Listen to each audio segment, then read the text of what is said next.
Juan 7:37. Hemos estado hablando de ser llenos del Espíritu. Como iglesia necesitamos ser llenos del Espíritu. De forma individual, ser llenos del Espíritu. Es lo que el Señor nos motivaba, ¿no? Y recibiréis poder cuando venga sobre vosotros el Espíritu Santo. Ser llenos del Espíritu no solamente tiene que ver con vivir cambios internos, sino también tener el poder de Dios, ¿no? Para hacer las obras de Dios, o para hacer las obras de Cristo. Dios no solamente quiere que tengamos su identidad, la identidad de Cristo formada en nosotros, sino que también el poder de Cristo para hacer las obras de Cristo también a través de nuestras vidas. Entonces no podemos pensar en una comunión con Dios somera, superficial, light, dirían algunos, ¿no? Esté a punto de romperse, una relación tan frágil que se rompe por cualquier cosa, sino que tenemos que construir, ¿no?, con el Señor relaciones sólidas, una relación fuerte, ¿no?, que nos permita mantenernos arraigados con Él. Jesús lo describe de una manera muy espectacular. Aquí en el capítulo 7, versículo 37 al 39 de Juan, ¿no? Juan 7, 37 al 39. Dice que en el último día, el gran día de la fiesta, Jesús se puso en pie y alzó su voz, diciendo: si alguno tiene sed, venga a mí y beba. El que cree en mí, como dice la Escritura, de su interior correrán ríos de agua viva. ¿Esto dijo de qué? ¿Cuál era ese río? Ahí nos da inmediatamente la aclaración, nos da la aclaración, ¿no? La interpretación. No nos deja así a la imaginación, a ver qué será el río. No, él dice inmediatamente, esto dijo del Espíritu que había de recibir los que creyesen en Él, porque el Espíritu Santo aún no había sido dado, porque Jesús aún no había sido glorificado. Entonces, si lo leo al revés, lo leo de atrás para adelante, esto dijo del Espíritu. ¿Qué dijo del Espíritu? Que el Espíritu sería como ¿qué? ¿Como qué? Como un río de agua viva que salta en su interior. No es un río de aguas estancadas. Un río de agua viva es un río que se mueve, es un río que fluye, es un río que está en constante movimiento. No es un río que se estanca. Ustedes saben qué pasa con las aguas estancadas, ¿no? ¿Qué ocurre con las aguas estancadas? Se dañan, se pudren. De hecho, ya llegamos a la conclusión que el agua del vaso tenemos que cambiarla cada reunión. No podemos guardar el agua de una semana para otra, aunque no me la haya bebido hoy, ya la próxima semana hay que tirarla, porque aquí puede que se críen gérmenes, se desarrollen bacterias y el que se la beba luego va a correr un gran riesgo. ¿Por qué? Porque el agua estancada se pudre, el agua estancada tiende a eso. Pero el Espíritu Santo nunca se pudre. ¿Por qué? Porque Él está destinado en nuestro corazón a ser un río que esté fluyendo constantemente.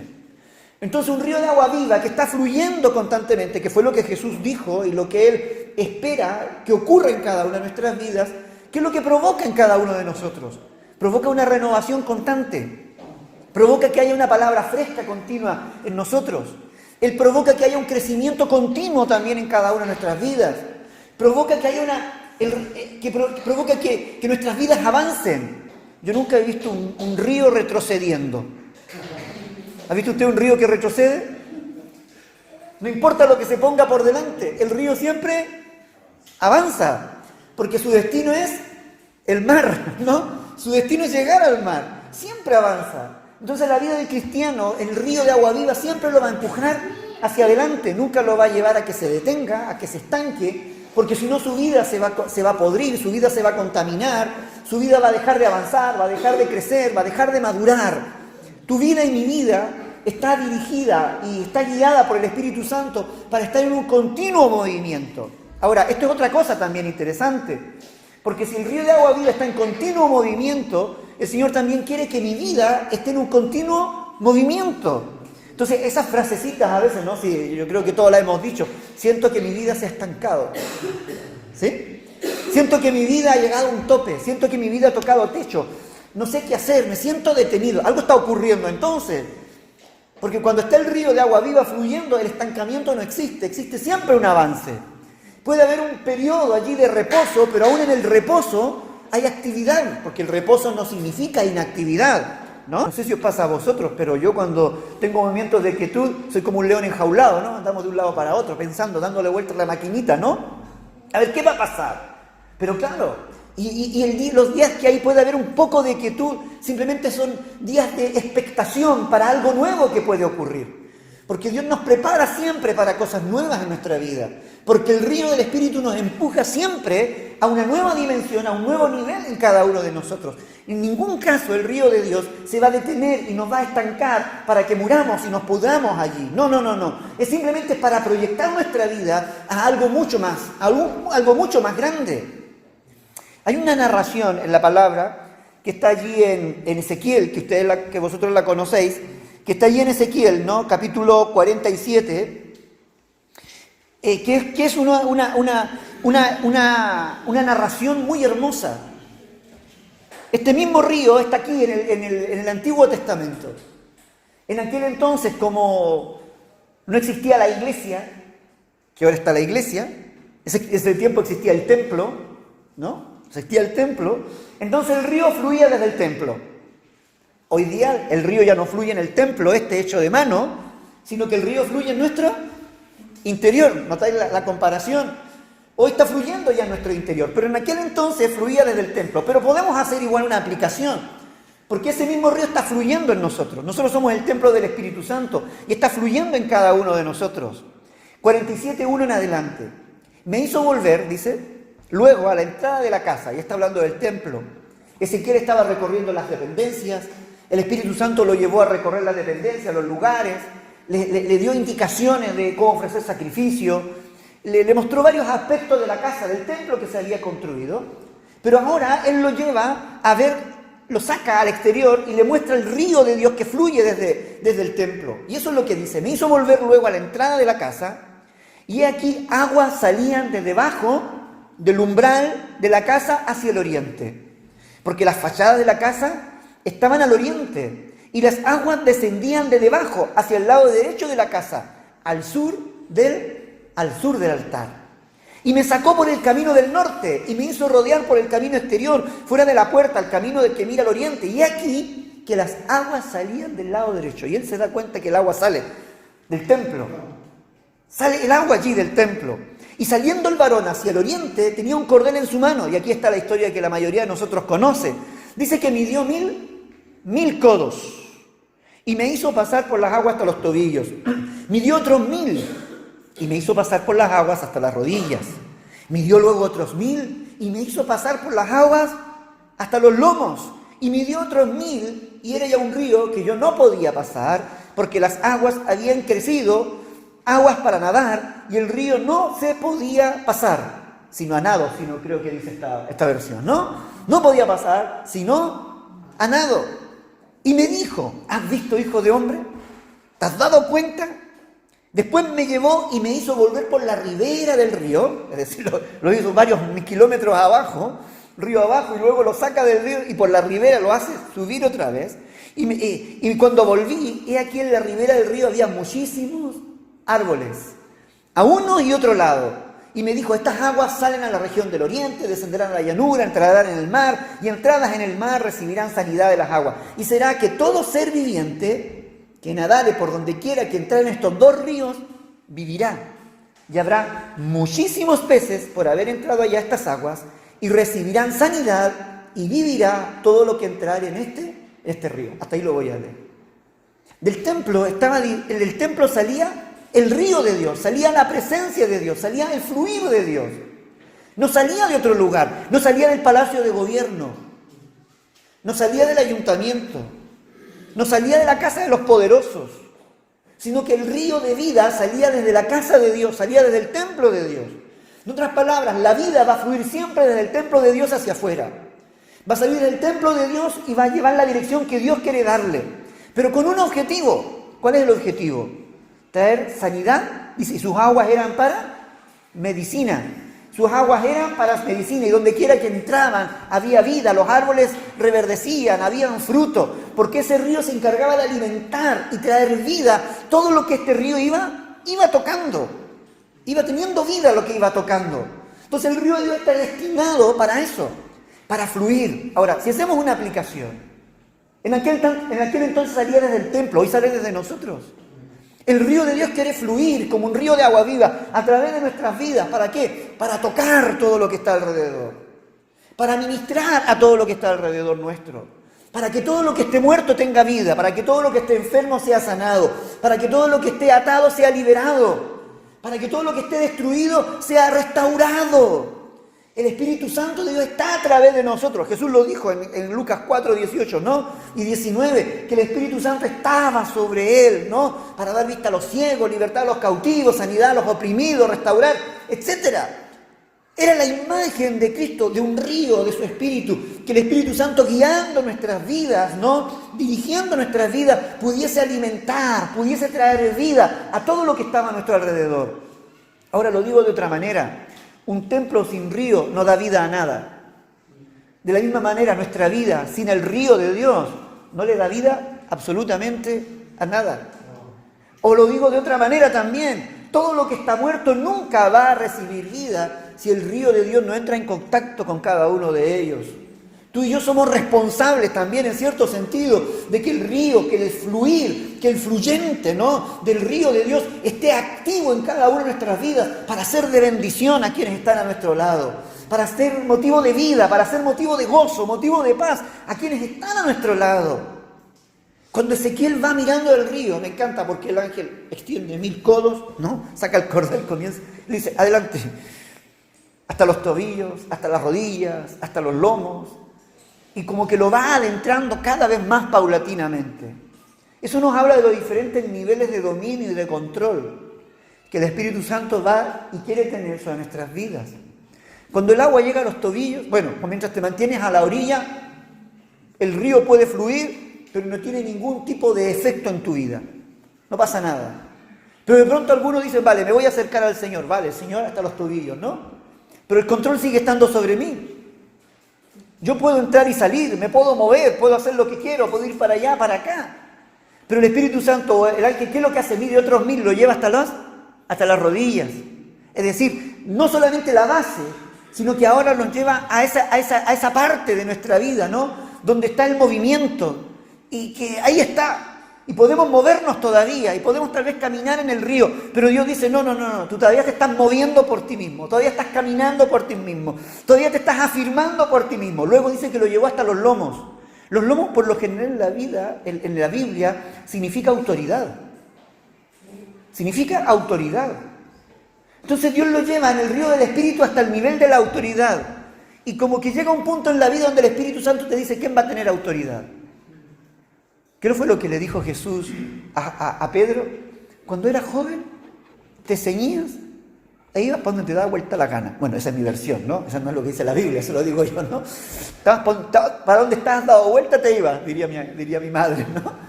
Cuando eras joven, te ceñías, te vestías e ibas a donde querías. Mas cuando fueres viejo, le dice, ¿no? ¿Cierto? Te vestirá y te ceñirá otro. ¿Y qué más? Y te llevará a donde tú no quieras ir, ¿no? Échame una mano.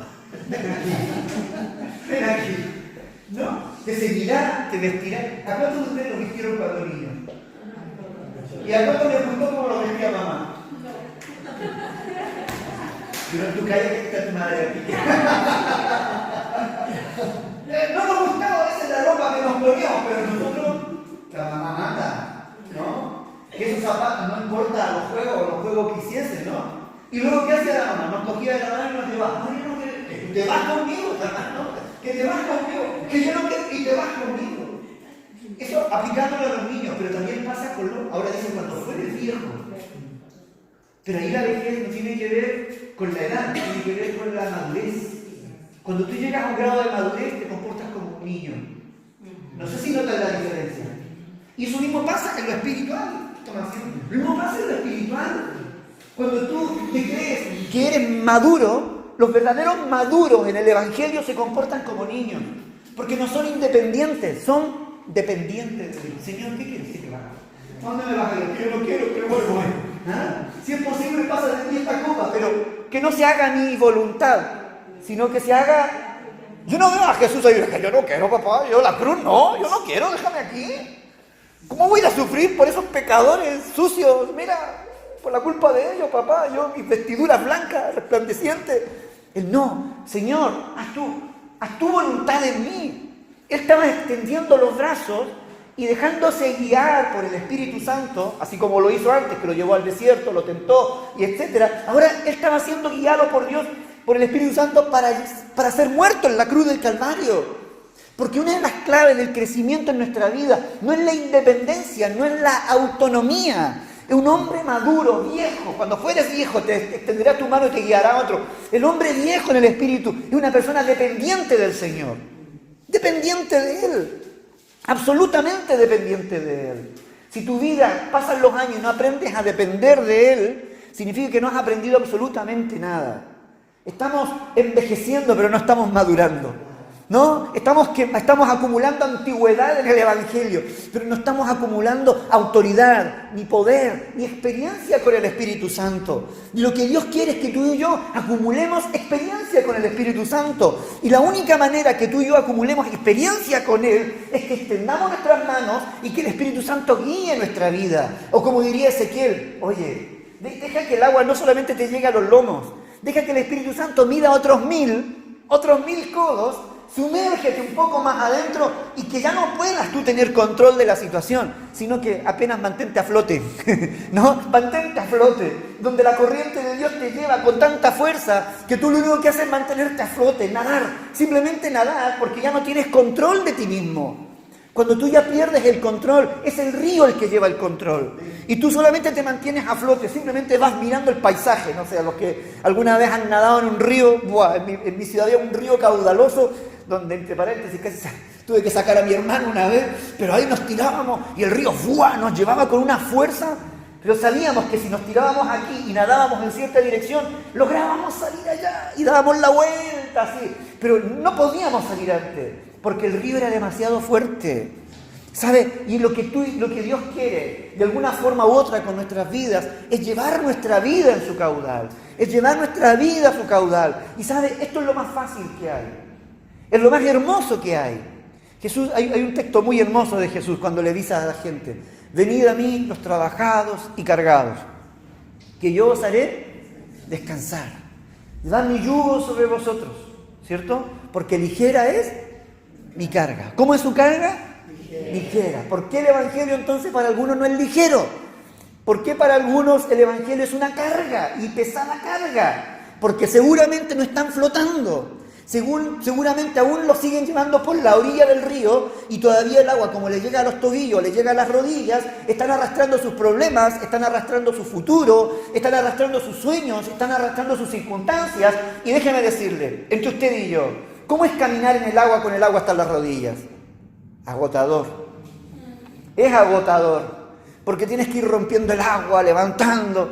No, porque el agua no está diseñada para luchar contra ella. El río está diseñado para disfrutar de él y dejarnos guiar por él, no para poner oposición a lo que él quiere hacer. No, el río nos ayuda en la medida que todo lo que nosotros tenemos, como una balsa, lo ponemos encima y que eso sea parte de lo que va flotando con nuestra vida. Y es más fácil, es más llevadero. Cuando Jesús está diciendo traer vuestras cargas, está diciendo que se las llevemos a Él, se las llevemos a su río, se las llevemos a su presencia, las podamos introducir en su caudal para que Él pueda llevar y guiar nuestra vida. Y así la carga también es mucho más ligera. Va midiendo Él y Ezequiel se da cuenta de que el río es más fuerte que Él. Y Él lo único que hace es nadar, es dejarse guiar, es dejarse llevar, sin oposición a lo que el Espíritu Santo quería hacer con sus vidas. El diseño de Dios para ti y para mí es vivir una vida llena del Espíritu, donde sea un río que fluye desde nuestro interior y que va controlando y va guiando nuestra vida en medio de las circunstancias, en medio de las situaciones, y que va siendo de salud, va siendo de sanidad, va siendo de bendición para todo lo que nos rodea. Este es el río al cual el Señor nos ha llamado.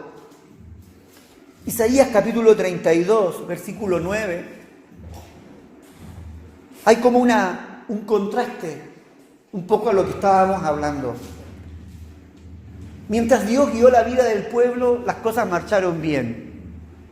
Pero llegó un punto en que el pueblo de Israel dejó de ser guiado, o dejó de dejarse guiar, vamos a decirlo, por la presencia de Dios. Isaías 32, 9, voy a leer algunos versículos luego. Mire cómo comienza este texto. ¿Lo tienen allí? ¿Sí? ¿Cómo les dice? Mujeres indolentes. Levantaos, oíd mi voz.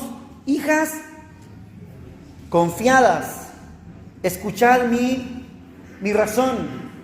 ¿Por qué le dirá a mujeres indolentes? Porque él está hablando a Jerusalén, le está hablando a ellos, le está diciendo que son como una mujer indolente. ¿Qué han perdido? Una mujer indolente, ¿qué pierde una mujer indolente para que se le llame así? ¿La capacidad de qué? De amar, de sentir, ¿no? De dolerse, y por el contrario, dice acá, hijas confiadas. Estaban viviendo así, como indiferentes a lo que pasaba a su alrededor, confiadas de que todo iba bien, ¿no? Y habían perdido algo importante en la vida de ellos, que es la sensibilidad. Cuando las cosas dejan de afectarte, cuando dejas de luchar con ciertas cosas y esas dejan de afectarte y te habitúas a ciertas situaciones, indolentes, confiadas, escuchad mi razón. Habían dejado de razonar conforme a la mente de Dios. Pareciera que llegó un punto donde el razonamiento de Dios les incomodó, les estorbaba. Era demasiado exigente, a lo mejor Dios. A lo mejor pedía demasiada intimidad. A lo mejor demasiado repetitivo. Otra vez Dios me está pidiendo lo mismo. Otra vez Dios me vuelve a hablar lo mismo. Otra vez lo mismo, ¿no? Y estas mujeres, por algún motivo, dicen, bueno, ya, dejamos de escuchar, dejamos de oír y quedémonos tranquilos, total. Vivamos confiadas, total, tan malos no somos y tampoco somos tan buenos, estamos ahí al medio, vivamos la vida. ¿Qué es lo que le dice el Señor? De aquí a un año les dice, tendréis espanto o confiadas. ¿Estáis confiadas? Mejor que te preocupes, porque en un año más, esa misma confianza está acarreando sobre tu vida un peligro, porque la vendimia faltará y la cosecha no vendrá. Estás muy confiada, estás muy segura, pero no vas a tener cosecha, no vas a tener de qué comer, no vas a tener de qué vivir, porque la tierra ha sido maldecida. Temblad, oh indolentes, temblad, porque lo que se viene, turbaos, oh confiadas, despojaos, desnudaos, ceñid vuestros lomos de cilicia. En otras palabras, indolente, confiada, humíllate ante el Señor. Humíllate ante el Señor. Golpéense el pecho, dice, ¿no? Golpeándose el pecho lamentarán por los campos deleitosos, por la vid fértil, porque se golpearán, verán la vid, verán la tierra y verán que no hay nada. Porque ellas vivían confiadas y estaban indolentes. Estaban indolentes. Yo creo que uno de los grandes peligros que todos nosotros corremos es la indolencia y el querer buscar siempre un punto de acomodamiento en nuestra vida.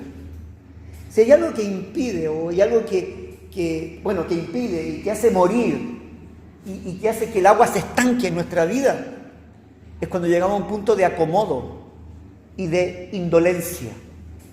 Cuando perdemos el dolor por las cosas de Dios, cuando perdemos el dolor frente al pecado, cuando perdemos el dolor y ya no tenemos hambre de buscar de Él, nos conformamos, nos acomodamos. Total, leo la Biblia, escucho una canción de vez en cuando, tengo antigüedad en el Evangelio, así que lo conozco, ¿no? No estoy hablando de madurez, antigüedad en el Evangelio. Y que llego a un estado, ¿no? Un stand-by, diríamos nosotros, donde, vale, estoy, pero no soy, pero estoy. Y eso es indolencia. El tema es que mientras nosotros somos indolentes y nos acomodamos, alrededor están ocurriendo cosas. Cuando nosotros nos volvemos indolentes frente a la sociedad y lo que ahí ocurre, por ejemplo, están pasando cosas a nuestro alrededor. Bueno, qué pena, los mundanos, eso les pasa porque no buscan a Dios, ¿no? A mi hijo no le va a pasar, a mi familia no los va a llegar, perdóname, pero todo lo que pasa afuera repercute en nuestros hogares y repercute en nuestra familia, tarde o temprano, porque eso es producto de nuestra indolencia. No estamos hablando ni de maldición, no, es lo que provoca la indolencia, porque lo que Dios busca son corazones sensibles. Dios busca que lloremos con los que lloran. que nos sintamos con los que están sentidos allí, que nos pongamos al lado del enfermo, que nos pongamos al lado del que está decaído, que nos pongamos al lado, pero que no vivamos vidas indolentes. Dios ha dejado a su iglesia para que no sea indolente. Su iglesia debe ser, el cuerpo de Cristo debe ser lo más sensible a las necesidades y a lo que está ocurriendo alrededor. La iglesia debe ser como un ente, ¿no? El cuerpo de Cristo debe ser ese termostato que está allí evaluando, que está preocupado por lo que está ocurriendo en la sociedad, por lo que está ocurriendo en la familia, lo que está ocurriendo en los hogares, lo que está ocurriendo en nuestras propias vidas muchas veces. Y nunca perder esa capacidad de sentirnos, de doler. Porque si no caemos en lo otro, en confiamos, en el relajamiento, en la tranquilidad. Y aquí no pasa nada. Pero siempre pasa algo. En este caso, no iba a haber cosecha, no iba a haber vino, y más encima, y todo aquello iba a repercutir directamente en sus casas. Sobre versículo 13, sobre la tierra de mi pueblo subirán espinos y cardos, y aún sobre las casas que hay alegría, en la ciudad de la alegría. Es decir, los espinos, los cardos, esos son sinónimos de maldición. Eso fue lo que la tierra, o fue producto de la maldición de la tierra, ¿no? Que Dios trajo a la persona de Adán. La tierra iba a producir espinos. Los espinos, los cardos, iban a comenzar a apoderarse de sus habitaciones. Ellos, mientras estaban indiferentes y indolentes, a su alrededor, o todo lo que en un momento hubo vida, se iba a comenzar a llenar de muerte. Yo vengo de un país donde hay un alto porcentaje de pueblo evangélico, pero se han aprobado una cantidad de leyes inmorales como en el resto de los países.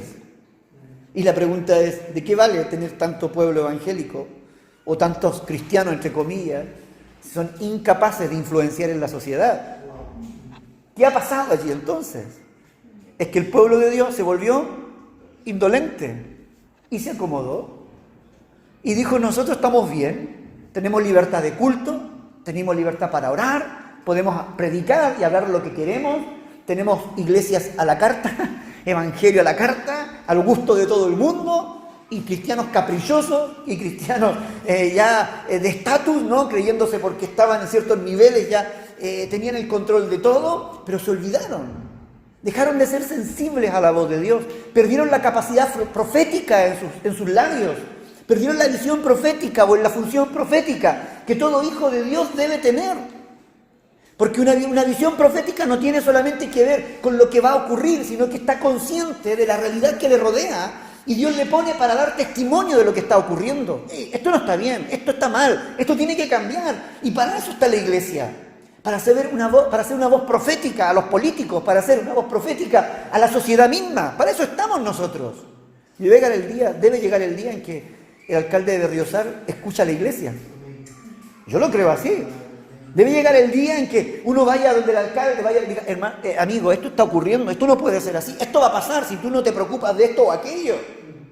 Pero para eso debe haber una iglesia sensible. Una iglesia que no pierda la sensibilidad por lo que está ocurriendo, porque si no los palacios van a quedar desiertos, la multitud de la ciudad va a cesar.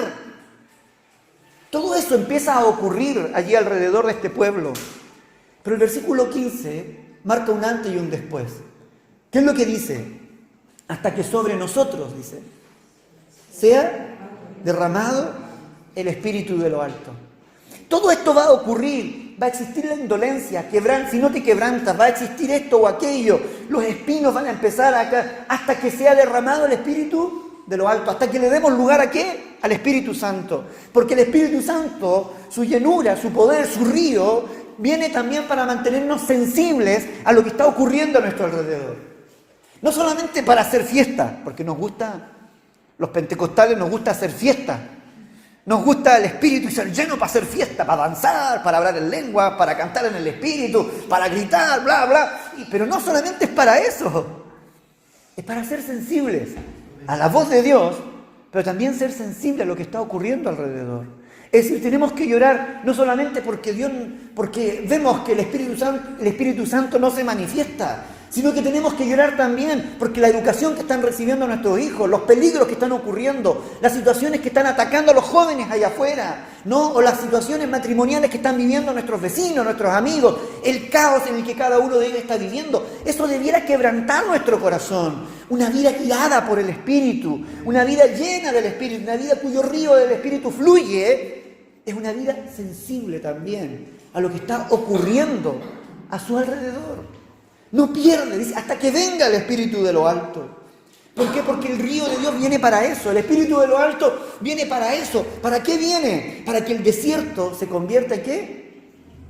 ¿En tierra? En tierra fértil. El desierto se convierte en tierra fértil. El campo fértil, ¿qué más? Es estimado por bosque. Había un desierto ya, pero empezó a llover y floreció. Bueno, puede meterse en Google y ver desierto de Atacama florido. De vez en cuando en Chile cae algunas gotitas de agua o la nieblina que viene de la costa, se adentra en el desierto y hace germinar las semillas que están allí sembradas. Y se convierte en un desierto florido. Flores que no se ven en ninguna otra parte del planeta, allí están. En el pleno desierto. Ahí están. Se mantienen por un tiempo mientras duran, pero allí se mantienen. Y eso es lo que el Señor está viendo aquí. Un desierto que se convierte en tierra fértil. Pero luego no solamente tierra fértil, sino que en un bosque. En un bosque. Cuando miramos a nuestro alrededor, ¿qué vemos? Desierto muchas veces. Ayer mientras estábamos en la taconera y en todo, veíamos a la gente, veíamos al pueblo de Dios allí alabando y glorificando. Pero de ahí para afuera, ¿qué es lo que veíamos? Desierto. Desierto. ¿Hasta cuándo va a haber desierto allí? Hasta que descienda el Espíritu de lo alto y pueda provocar que ese desierto se convierta en tierra fértil. El único que va a lograr, el único que puede provocar que los desiertos a nuestro alrededor, el desierto que hay en nuestra sociedad, se convierta en tierra fértil, es el Espíritu Santo. Es el Señor, es su presencia, fluyendo a través de ti, fluyendo a través de mí, como un caudal que nos lleva, como un caudal que nos empuja, ¿no? Y Él quiere empujarnos para eso, para empapar esta sociedad, para empapar cada calle, para empapar los portales, para que sean empapados con su presencia. ¡Aleluya! Para que haya tierra fértil. Pero no solo eso, ¿qué es lo que dice allí? Y que la tierra fértil sea estimada ¿por qué? Es decir, Dios no quiere solamente una hierbita y unas florcitas. Él quiere bosques, quiere árboles. Los árboles son vidas. El Salmo 1 dice que los que meditan en la ley de Jehová son como árboles plantados junto a corrientes de agua que dan su fruto en su tiempo y su hoja no cae y todo lo que hacen prosperará. Él está viendo vidas, que ese desierto se está transformando en algo productivo, donde no solamente crecen plantitas, hierbas, sino están creciendo vidas, verdaderos bosques, personas arraigados, ¿no? Arraigados allí y alimentados por el río de Dios que ha venido a irrigar ese desierto, y son alimentados y crecen. Y esos árboles nos habla de la producción, de la multiplicación, porque con los árboles se construye, de los árboles se saca la madera, de los árboles tú puedes construir casas, edificios con esos árboles. Es decir, lo que un día era improductivo, donde no se veía nada, luego viene la multiplicación, viene la bendición, viene la fertilidad, viene la vida, porque lo que está viendo son árboles, está viendo bosques. Lo que afuera nosotros a veces vemos nada. Desierto, pero Dios quiere transformar estos desiertos en bosques, llenos de personas, llenos de gente que terminen sirviendo y honrando el nombre del Señor, cuyas vidas también se introducen en el río de agua de Dios, cuyas vidas son verdaderos fuentes de agua viva que saltan para vida eterna. Allí es hasta que viene el Espíritu Santo y el campo fértil se convierte en bosque. Y allí habitará el juicio en el desierto, y en el campo fértil morará la justicia. ¿Sabe? Es tan importante la vida llena del Espíritu en cada uno de nosotros, porque es el único que puede cambiar el desierto de nuestro alrededor, lo puede transformar en un campo fértil. Es tan importante que tú y yo vivamos vidas llenas del Espíritu, porque es la única forma en la que Dios quiere transformar el desierto en campo fértil a través de nosotros. Y el problema muchas veces es que nosotros nos transformamos en desierto. Cuando el río deja de fluir, cuando nuestro corazón se transforma en un agua estancada, nos volvemos tan desérticos como los otros que están allí, en el desierto. Pero eso no es lo que Dios desea. Dios quiere hacer de tu vida, de mi vida, de la congregación, un río. Que seamos parte de ese río. Que nos introduzcamos en ese río, o que ese río fluya a través de nuestras vidas, tomando el control absoluto de nuestras vidas, para poder empapar el desierto, o los desiertos que puedan haber, y transformarlos en una tierra fértil, con tanta fertilidad, que podamos ver grandes bosques allí, levantándose, que honren y glorifiquen al Señor. Y lo tenemos que ver, y tenemos que orar para ello.